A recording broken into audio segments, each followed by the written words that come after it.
Hello. Good morning sir. So good morning sir. Good morning students. Good morning sir. तो आज कुछ practical करते हैं एंड नाउ देखो, try to understand in practical world accounting is done in computerised environment and there is one software जिसका नाम है tally, TALLY। Now tally सीखने में मजा आती है। So what I will do, I am recording this session. आपको बाद में भी क्या है क्लियर होगा, जब आप प्रैक्टिकली ये करोगे तब ज्यादा क्लियर होगा। Are you getting the point? तो क्या आप स्क्रीन देख पा रहे हो? Yes sir. ओके, सो देखो, ये मैं रिकॉर्ड करूंगा। आज के सेशन में सिर्फ आपको समझना है। क्या करना है? सिर्फ आपको समझना है। सो यहां पर मैं लिखता हूं tally ERP9 download. Okay, now अब आप सोचोगे ERP क्या होता है? ERP का फुल फॉर्म होता है एंटरप्राइज रिसोर्स प्लानिंग। चलो मैं अपनी फाइल भी ओपन करता हूं तो कुछ इंपॉर्टेंट वर्ड्स हम सीखते हैं। सो याद रखिए कि आप जैसे देखो एक्टिवा सिखानी है, बराबर? तो आप किसी को एक्टिवा की पहले आप थियरी सिखाते हो या डायरेक्टली एक्टिवा पे बिठा देते हो? Theory sir. सिखाते सर पहले। हाँ, पहले बताना पड़ेगा कि भाई क्या है, कैसे होता है, गियर कैसे होता है। और आप स्टार्टिंग में ही उसको आगे नहीं बिठाओगे। स्टार्टिंग में क्या करोगे, आप उसको पीछे बिठाओगे, या फिर अगर वो आगे बैठा है तो आप हैंडल पकड़ोगे। यस और नो? तो यस सर। सिमिलरली हियर हमें क्या है कि आराम से करना है। तो शायद भले 2-3 सेशंस हो, लेकिन आप जो सीखोगे ना, तो your mind will work faster and you will be in touch with the practical world. Okay, so now यहाँ पर इंस्पायर एक सम शायद मैंने ऑलरेडी लास्ट ईयर करवाया था, SIS 11th। हाँ, टैली, यस, मेरे पास है। सो लुक हियर, एक क्वेश्चन प्रैक्टिकल है, बराबर? Look here, accounting in tally, the first is संयम स्टार्टेड बिजनेस विद कैश। अब मुझे बताइए कि अगर संयम ने बिजनेस स्टार्ट किया है कैश से, तो बिजनेस में पैसे आए हैं कि नहीं आए हैं? आए हैं सर। ओके, और अगर पैसे आए हैं तो कैश अकाउंट डेबिट होगा या क्रेडिट होगा? डेबिट। यस, तो cash debit credit which account?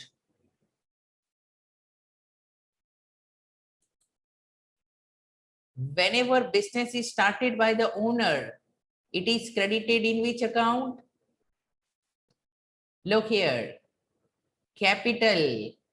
हाँ कि ना? अगर कैपिटल अकाउंट। यस, बिजनेस में पैसे इन्वेस्ट हुए हैं तो cash account debit to capital. Basically मैंने यहाँ पर रीजन भी नहीं लिखा है, but I should write the reason so that you can understand. तो what is the reason cash debit क्यों हुआ? बिकॉज ए प्लस मेरा एसेट इंक्रीज हुआ, capital is a liability. Okay, so capital मेरा बढ़ गया, C+। Are you clear? Yes और no?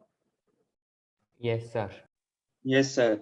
तो देखो ये सम है ना, ये प्रैक्टिकल मैंने खुद क्रिएट किया है। और ये सम टैली में कैसे करना है वो मैं आपको एक्सप्लेन करता हूं। पहले तो ये जर्नल एंट्रीज हमारे माइंड में क्लियर होनी चाहिए। Second is he bought furniture of ₹1 lakh. मुझे बताइए, फर्नीचर आया है बिजनेस में, एसेट आया है, तो परचेस डेबिट या furniture account debit? Purchase. No, furniture account. Furniture account. Purchase तब डेबिट करते हैं when we buy goods. Repeat करता हूं, when we buy goods. Goods यानी जो आइटम में हम डील करते हैं, अगर वो परचेस किया तो ही परचेस डेबिट होगा। But when we buy furniture, देखो गुड्स वर्ड नहीं है, इसका मतलब है कि ये हमारे लिए एसेट है। Are you getting the point? Goods word होता यहां पर तो परचेस डेबिट होता। फर्नीचर है, we are buying assets, assets आता है तो डेबिट। अब कुछ बोला नहीं है, पार्टी का नाम नहीं है, तो हम मानेंगे ये कैश में लिया है। हम क्या मानेंगे? कैश में लिया है, तो कैश डेबिट या क्रेडिट?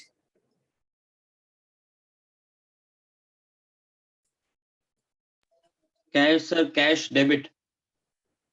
अरे डेबिट कैसे होगा? Bought furniture, furniture. अच्छा, sorry sorry sorry, credit credit credit. Yes, so look here, furniture आया है ए प्लस, मेरा एसेट बढ़ गया। एंड वी आर अज्यूमिंग, क्योंकि पार्टी का नाम नहीं है, ओके तो या तो कैश अज्यूम करेंगे या तो क्रेडिट अज्यूम करेंगे। तो जब पार्टी का नाम ना हो तो क्या अज्यूम करना बेटर होता है कि it is Cash. Cash transaction. तो it is A minus my asset is going out. Raise your hand if you are clear about these two entries.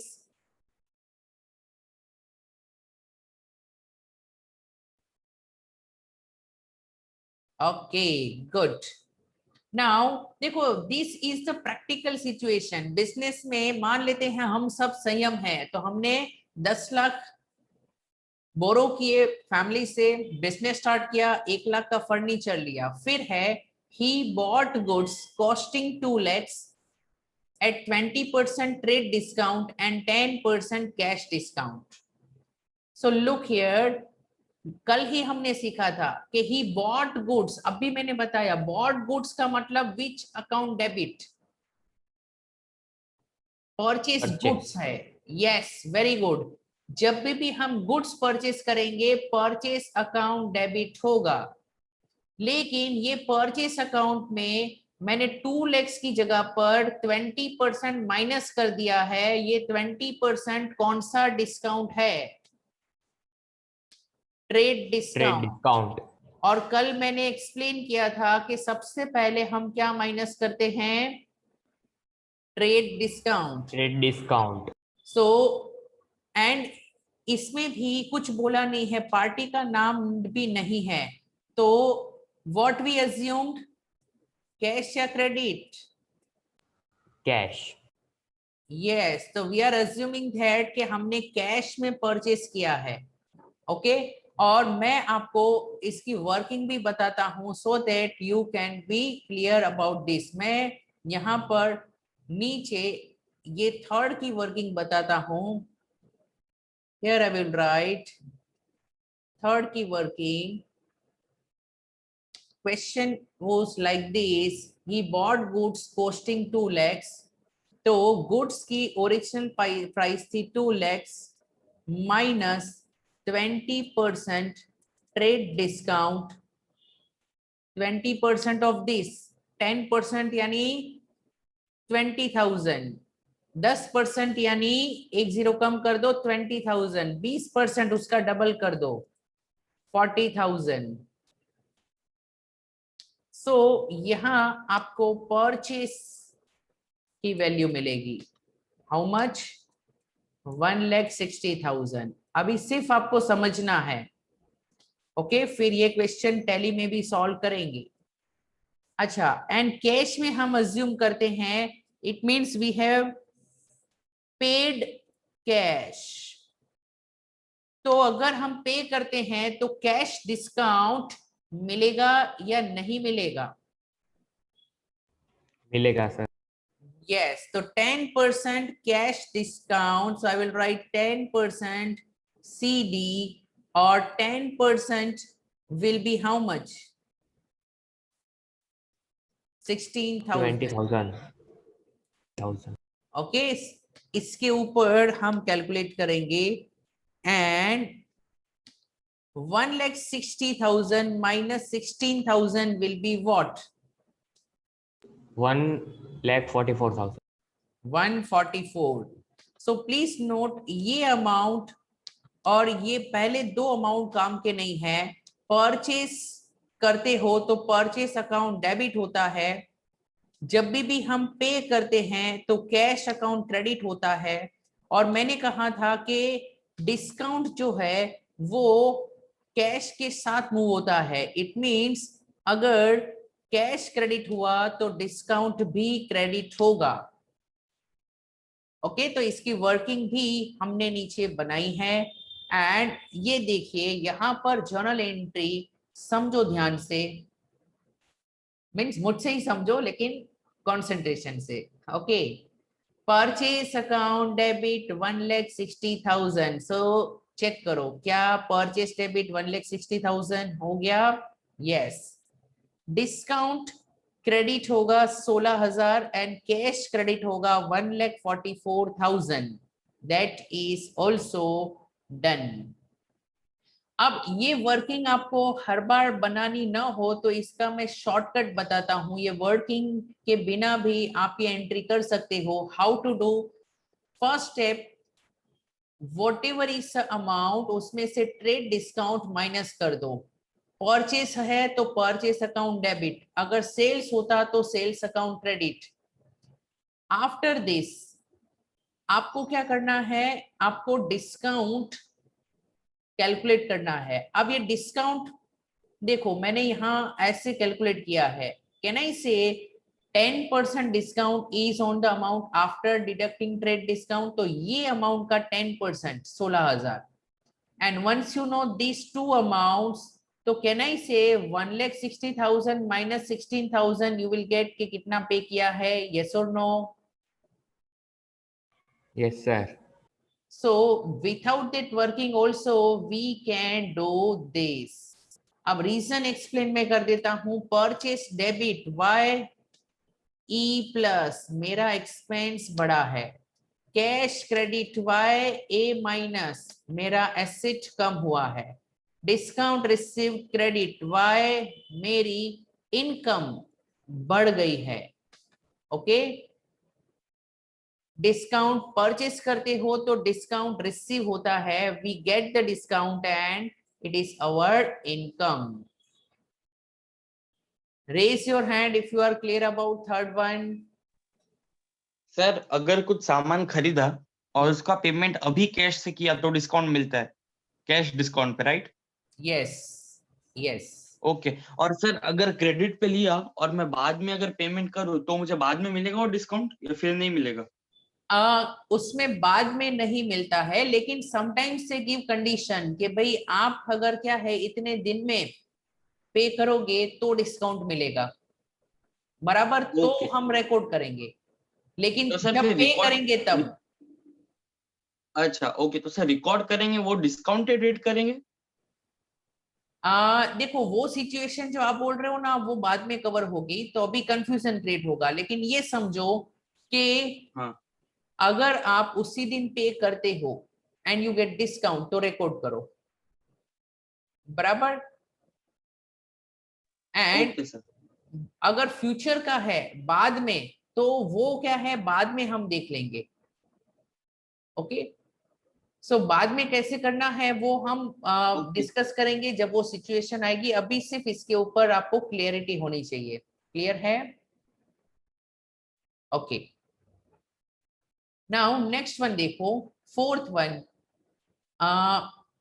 he sold goods costing 1,50,000 ₹4 1,80,000 to Cairo। यानी हम संयम है, हमने goods sale की है। Whenever we sell the goods कौन सा account credit होता है? When we sell Sales. Sales account credit. So देखो सेल्स अकाउंट क्रेडिट एंड देखो गुड्स कॉस्टिंग 1,50,000 ₹4 1,80,000। तो मुझे बताओ इन दोनों में से ये है कॉस्ट प्राइस और ये है सेलिंग प्राइस, तो सेल्स में कौन सा प्राइस इंपॉर्टेंट है? 1,80,000. 1,80,000। ओके, तो कॉस्ट प्राइस को रिकॉर्ड नहीं करना होता है। जब भी हम बेचते हैं तो सेलिंग प्राइस इज इंपॉर्टेंट। तो ये जर्नल एंट्री जो सेल्स है वो 1,80,000 का है। Are you clear? And party का नाम दिया है, फॉर कैश नहीं बोला है, इसका मतलब ये कैश का नहीं है, पार्टी का नाम भी दिया है, इसका मतलब ये क्रेडिट वाला ट्रांजेक्शन है। तो डेबिट द रिसीवर, याद रखिए गुड्स जिसने बाय किया है वो हमारा डेटर है, डेटर इज द एसेट, और डेटर्स एसेट्स को जब हम रिकॉर्ड करते हैं तो हम डेबिट करते हैं। We have already learn this. तो कैरो डेबिट बिकॉज मेरा एसेट बढ़ रहा है, sales credit because it is my income. Okay, so कैरो बेसिकली डेटर है। सो एंट्री एकदम क्लियर है आपको? हाँ कि ना? Okay, good. So fourth one is done. Now we have the fifth one. So look here, he paid salary this much, rent this much and electricity bill this much. तो ये तीन खर्चा है, पेड यानी कैश, डेबिट या credit? Debit. ओहो, आप बहुत मिस्टेक करते हो। कैश पेड, कैश आया कि गया? गया सर। गया सर, तो रिकॉर्ड नहीं होगा। डेबिट या credit? Credit. Credit. Are you getting? भले सोच के बोलो, बट क्या है कि कैश के ऊपर हमेशा ध्यान देना है। कैश रिसीव्ड तो डेबिट, कैश आता है तो डेबिट, जाता है तो क्रेडिट। तो आपको ये देखना है बराबर कि कैश आया कि गया, माइंड में प्रैक्टिकली सोचो। और कैश क्लियर हो गया कि भाई कैश गया है इसीलिए मैंने क्रेडिट कर दिया है, तो बाकी खर्चे मैं डेबिट ही करूंगा, क्योंकि एक क्रेडिट मिला तो बाकी का तो डेबिट होगा। So I hope you are clear about this entry as well. Yes or no?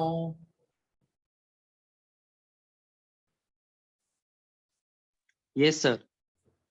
Okay, good. So ये हमने एंट्री नंबर 5 समझ ली है। नेक्स्ट 6 वन, ही पेड। अगेन मुझे बताओ, पेड वर्ड से कैश आया या गया? गया। तो डेबिट या credit? Cash account? Credit. Yes, तो कैश अकाउंट क्रेडिट। ओके, 30,000। लेकिन यहां पर एक चीज इंपॉर्टेंट है, he paid salary to himself. Okay, खुद को सैलरी पे नहीं कर सकते। अगर आप मालिक हो तो आपको सैलरी नहीं मिलनी चाहिए, और अगर सैलरी ली इसका मतलब पैसा ही विड्रॉ किया, तो basically it is nothing but cash withdrawn for personal use.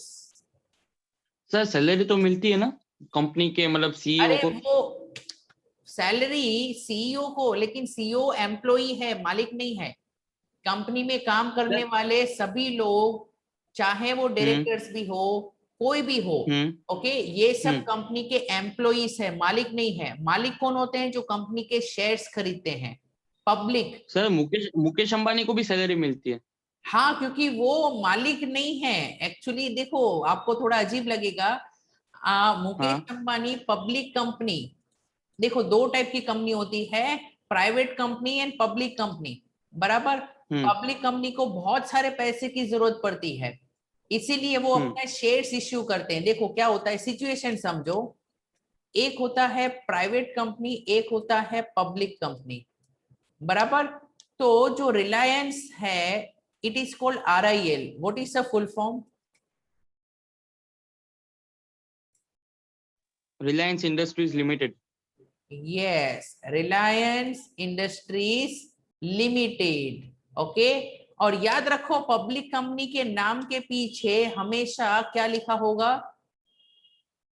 Limited, LTD। LTD। इससे पता चला वो पब्लिक कंपनी है। और प्राइवेट कंपनी है, let's say XYZ,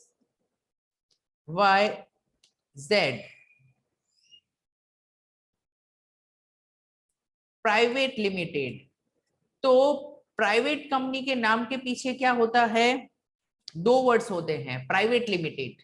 private word नहीं है तो इसका मतलब सिर्फ लिमिटेड है, तो इसका मतलब वो क्या है, पब्लिक कंपनी।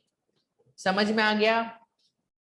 अच्छा, एक और चीज, पब्लिक कंपनी में क्या होता है कि shares are issued to public.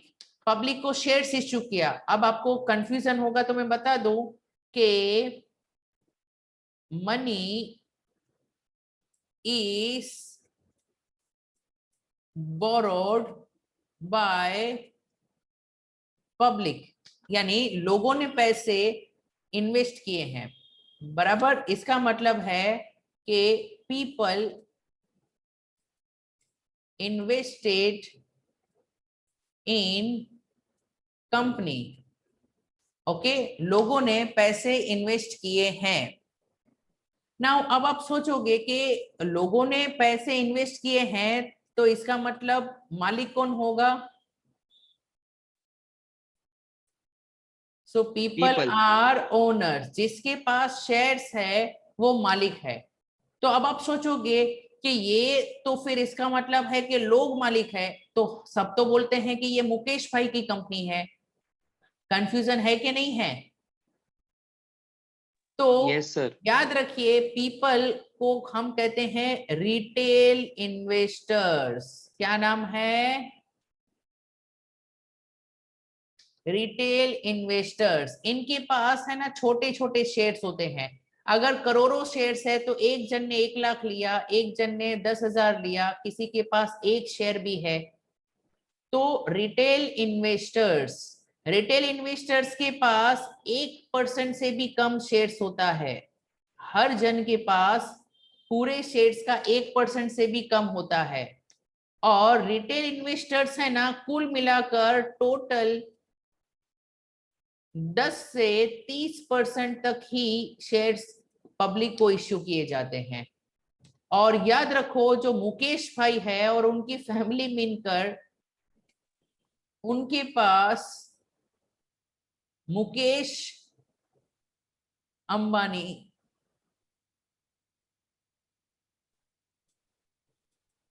Plus उसकी फैमिली, ये सब मिलकर उनके पास बहुत ज्यादा शेयर्स होते हैं। ओके, 40 Sir, से लेकर 50.48 जितने 60% तक। हाँ, 40 से, 50.48 जितने। हाँ, तो 40 से 60% तक उनके पास शेयर्स होते हैं, बराबर। तो इनको हम कहेंगे, ये जो कंपनी खुद बनाते हैं, these are called promoters. Promoters का मतलब जो कंपनी को क्रिएट करता है। ओके, और प्रोमोटर्स बाद में बन जाते हैं क्या? Directors of A company. Company के मेन, इसको कहते हैं बोर्ड ऑफ डायरेक्टर्स, ये कंपनी को डायरेक्ट करते हैं, तो वो बन जाते हैं डायरेक्टर्स। तो उनके पास शेयर्स होते हैं, बराबर, काफी सारे।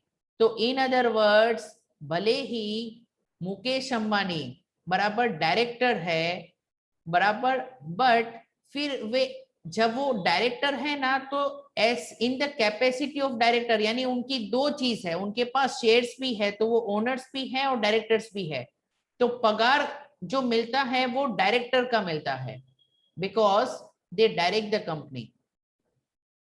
Are you clear? तो वो कंपनी में एम्प्लॉई भी है और वो कंपनी में ओनर भी है, मालिक भी है और काम भी करते हैं। Are you clear? हाँ हाँ, और सर वो मुकेश अंबानी को सैलरी मुकेश अंबानी ही देता है। यानी कंपनी दे करती है, उसको सैलरी हाँ। कंपनी पे करती है। Okay, okay. तो मुकेश अंबानी अलग है और रिलायंस इंडस्ट्रीज लिमिटेड वो कंपनी अलग है। मुकेश अंबानी की डेथ होगी तो भी कंपनी बंद नहीं होगी, कंपनी चलती रहेगी। ओके, उसके शेयर्स उसके वारसदारों को मिल जाएंगे, तो कंपनी हमेशा चलती रहती है। प्राइवेट कंपनी भी लिमिटेड होती है। हाँ, लेकिन वो प्राइवेट लिमिटेड होती है, वो पब्लिक से पैसे नहीं लेती, बराबर। अच्छा, ओके। तो वहां पर पब्लिक का कुछ नहीं चलता। अब ये okay concept sir. Clear? Yes sir. Okay, ये देखो धीरे धीरे आपको बहुत चीजें क्लियर हो जाएगी। Now six one was he paid salary to himself, खुद को सैलरी नहीं पे कर सकते, यानी ये पर्सनल एक्सपेंस है। बेसिकली कैश बिजनेस से गया है पर्सनल यूज के लिए, इसको ड्रॉइंग्स माना जाएगा। तो in other words drawings account debit to cash ऐसी जर्नल एंट्री होगी, बिकॉज ड्रॉइंग्स की वजह से कैपिटल बढ़ेगा या कम होगा?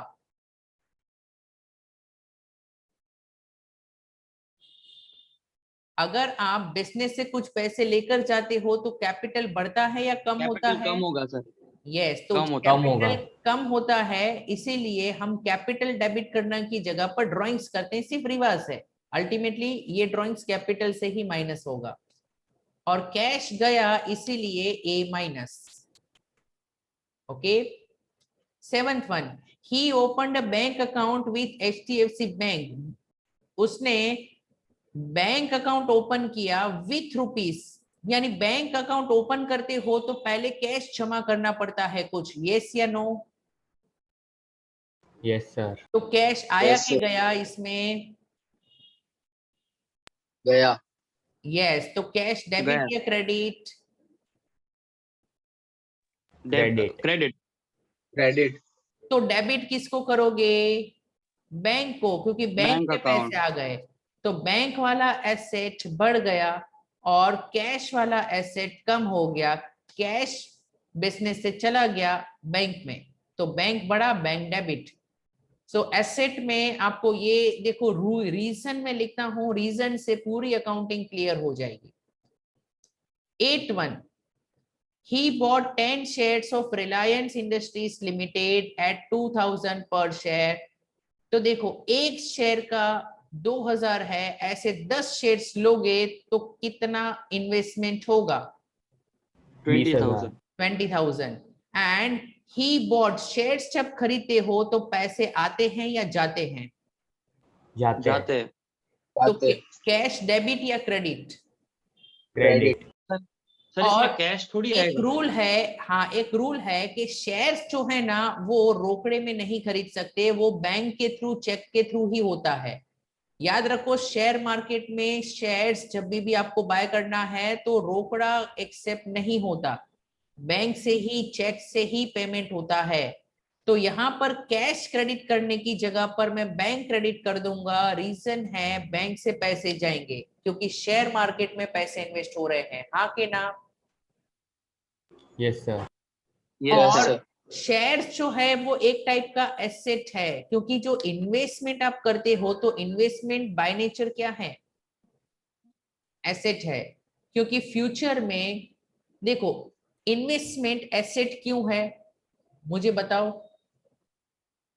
सर फ्यूचर में वो मैं पे कर सकता है। यस, फ्यूचर में बेचो शेयर तो पैसे मिल सकते हैं, इसलिए वो हमारा एसेट है। Are you clear? Yes sir. अच्छा, then 9th one, he took a loan of 5 lakh at 12% interest per annum. Business में हम लोन लेते हैं कि नहीं? अच्छा, जब आप लोन लेते हो तो पैसे मिलेंगे या जाएंगे? मिलेंगे। मिलेंगे। हाँ, तो लोन ली तो पैसे मिलेंगे, तो कैश डेबिट होना चाहिए, हाँ कि ना? Yes sir. Yes sir. लेकिन बैंक वाले जनरली आपको रोकड़ा नहीं देते, बैंक में पैसे देते हैं। तो मैं कैश की जगह पर बैंक डेबिट करता हूं, यानी पैसे आए, हाँ कि ना? Yes sir. ओके, तो Yes, sir. जब भी लोन लेते हो तो कैश या बैंक, लेकिन जनरली बैंक है ना आपको रोकड़ा नहीं देती, आपके अकाउंट में पैसे ट्रांसफर कर देती है, हैंड्स बैंक अकाउंट डेबिट। और लोन जो सर है हमने मेरी लायबिलिटी भी है, इसीलिए मैं L प्लस लिखूंगा। बैंक का लोन में लायबिलिटी, लायबिलिटी बढ़ती है इसीलिए वो क्रेडिट है, बिकॉज मुझे फ्यूचर में पे करना पड़ेगा। यस और नो? Yes sir. बोलो ध्यान। सर मैंने रिलायंस मतलब इसने रिलायंस के शेयर खरीदे 10 और हम्म, अपने बैंक अकाउंट में से पे किया, मतलब उसके बैंक अकाउंट में भी जो सारे पैसे वो भी सब एसेट में काउंट होंगे ना? बैंक में पैसे बचेंगे, वो 20,000 तो कम हो जाएंगे।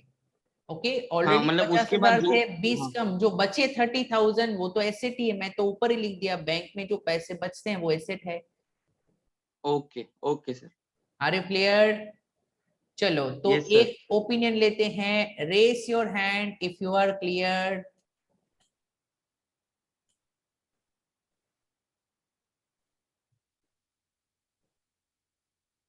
क्या बात है, स्वयं आपने ज्वाइन किया कब से? मेरा तो ध्यान ही नहीं था, आई थॉट आज भी आप आराम से उठोगे।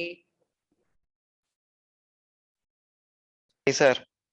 ओके तो स्वयं आज देखो ये पूरा सम हम प्रैक्टिकली टैली में करेंगे, लेकिन पहले क्वेश्चन समझ लेते हैं।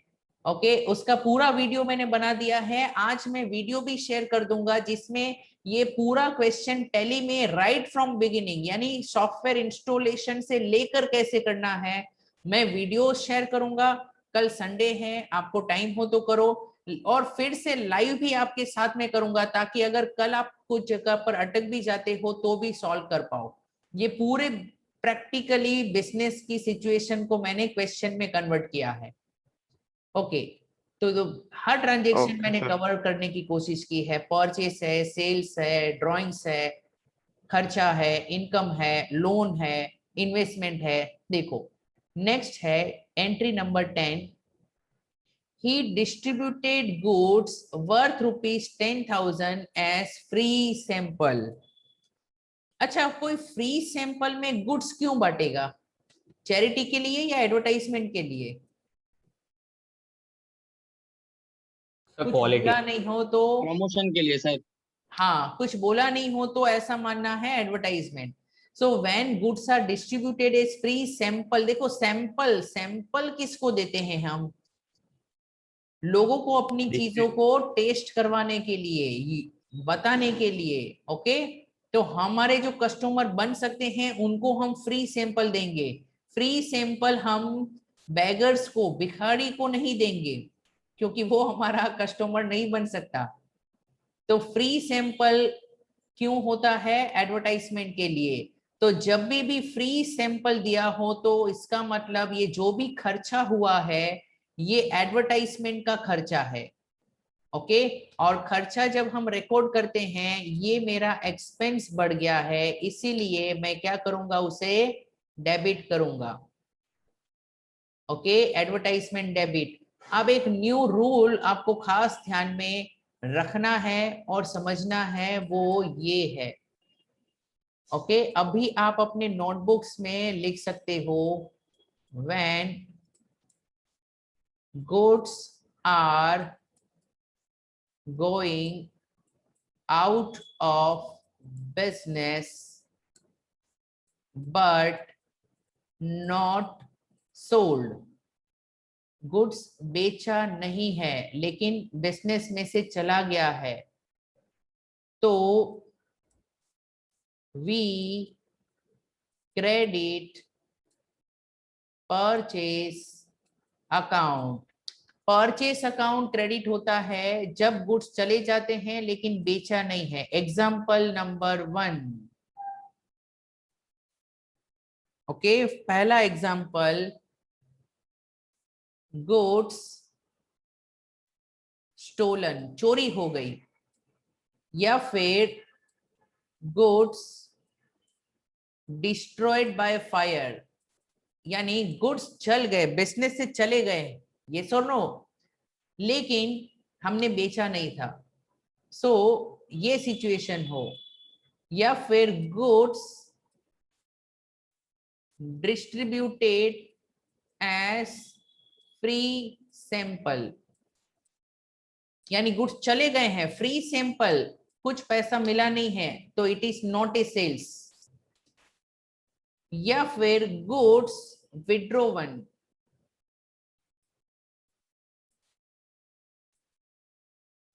बाय ओनर फॉर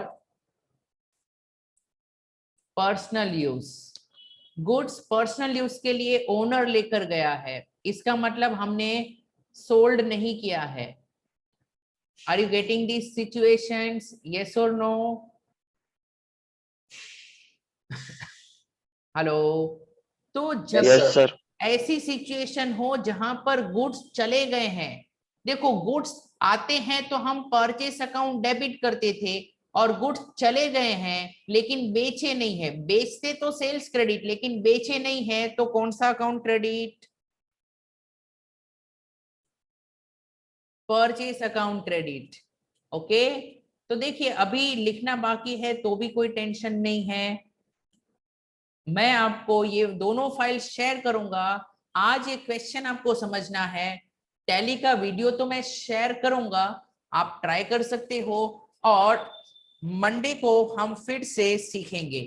तो सबसे पहले ये जर्नल एंट्री में मैंने परचेस अकाउंट क्रेडिट किया क्योंकि फ्री सैंपल से गुड्स चले गए थे। Are you clear? यस और no? Okay, so purchase credit इसीलिए मैंने किया क्योंकि मैं अपना एक्सपेंस कम कर रहा हूं, परचेस जितना था उतना है कम कर रहे हैं, क्योंकि जो गुड्स आपके पास रहेगा ही नहीं। ओके, तो आता था तो परचेस डेबिट, चला गया है तो परचेस क्रेडिट, यानी मैंने परचेस जो खर्चा है उस hello, yes, are you able to hear me? Yes yes sir. ये ना कभी कभी नेट का इश्यू होता है, नेट बंद हो जाता है कुछ सेकंड्स के लिए। ओके, सिर्फ 2 एंट्री बाकी है। Look here, he received a dividend at ₹10 per share of Reliance Industries Limited। देखो ऊपर रिलायंस के शेयर्स लिए थे, कितने शेयर्स लिए थे? 10 10। शेयर्स। और whenever you invest in shares आपको डिविडेंड मिलता है, इंटरेस्ट नहीं मिलता, इंटरेस्ट जैसा ही होता है but it is called dividend. Okay, so dividend is 10 पर शेयर, एक शेयर के ऊपर 10 रुपया कमाया तो फिर 10 शेयर्स के ऊपर कितना कमाओगे? 100। तो यस। एंड रिसीव्ड, रिसीव्ड का मतलब है कि आपको कैश अकाउंट डेबिट या क्रेडिट? डेबिट। डेबिट, कैश आता है तो डेबिट। लेकिन डिविडेंड के पैसे बैंक अकाउंट में जमा होते हैं, बराबर, तो कैश डेबिट या बैंक डेबिट? Bank bank. तो एंट्री देखो, बैंक डेबिट किया है क्योंकि बैंक में पैसे आ गए हैं, मेरा एसेट इंक्रीज हुआ है। टू डिविडेंड, डिविडेंड मेरी इनकम है, इनकम बढ़ गई है। So I hope you are clear, yes और no? Are you clear? Yes sir. अच्छा, अब मीटिंग कभी भी बंद हो सकती है, लेकिन लास्ट एंट्री मैं आपको बता देता हूं। Bought goods from Surendra, 10% discount है, फ्रॉम सुरेंद्र दिया है, कैश नहीं बोला है, तो ये उधार वाला ट्रांजैक्शन है। और बॉट गुड्स का मतलब परचेस अकाउंट डेबिट, तो 40,000 में से ट्रेड डिस्काउंट माइनस कर दो तो परचेस अकाउंट 36,000 होगा। ओके, 40,000 माइनस 10% ट्रेड डिस्काउंट, जिससे लिया है उसको क्रेडिट, क्योंकि सुरेंद्र हमारा क्रेडिटर है। ओके, और रीजन बेसिकली परचेस डेबिट यानी एक्सपेंस बढ़ा है, एंड सुरेंद्र क्रेडिट क्योंकि ये मेरे लिए क्रेडिटर लायबिलिटी है, लायबिलिटी बड़ी है। Are you clear? हाँ के ना? Yes sir. ओके, तो आज आपको होमवर्क में ये पूरा क्वेश्चन जो बहुत ही प्रैक्टिकल है, हमने जो सीखा है वो मैंने आपको समझाया है। अब इसमें ये चीज भी आप लिख लेना, ये मैं आपको मंडे एक्सप्लेन करूंगा। लेजर क्रिएशन ग्रुप टैली के लिए हो, ये वाला टैली के लिए है, तो जैसा आपको दिख रहा है वैसा आप क्वेश्चन एंड सॉल्यूशन